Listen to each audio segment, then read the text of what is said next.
అలాగే బొగ్గేరు, అలాగే బీరాపేరు. ఈ మూడింటి తాకిడి మనకే ఉంది.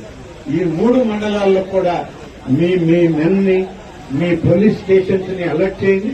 వాళ్ళని దగ్గర పెట్టుకుని అన్ని వెహికల్స్ ని కూడా ఇన్టాక్ట్ లో పెట్టుకుని ఆ వెహికల్స్ ఎప్పుడు ఎక్కడికి పోవాలన్నా పోవడం, ఒకవేళ స్టేషన్లోనే ఉండి మానిటర్ చేయడం కాదు.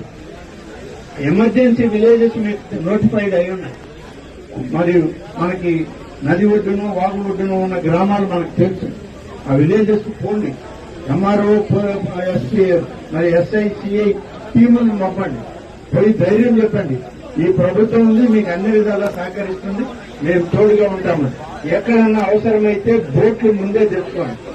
వేర్లగుడిపాడికి బోటు తప్ప ఇంకా మార్గం లేదు మనకి. కాబట్టి మీరు అన్ని బోట్లు ఎక్కడెక్కడ గతంలో మనం బోట్లలో కూడా మనం అక్కడ ఉన్న వాళ్ళని కాపాడడానికి, అక్కడ ఉన్న వాళ్ళకి రోజువారీ సరుకులు అందించడానికి ప్రయత్నం చేశాము. ఆయా ప్రాంతాలన్నీ ఐడెంటిఫైడ్ లిస్ట్ ఉంది. అక్కడ అవసరమైన మేరకు బోట్లు కూడా తెప్పించి డ్రా చేసి ఇక్కడ పెట్టుకోవాలి. కాబట్టి మనం ఈ 3 ప్రాంతాలు, 6 మండలాలు, ఈ ఆత్మకూరు నియోజకవర్గం, ఈ 3 వాగులు, నదుల మధ్య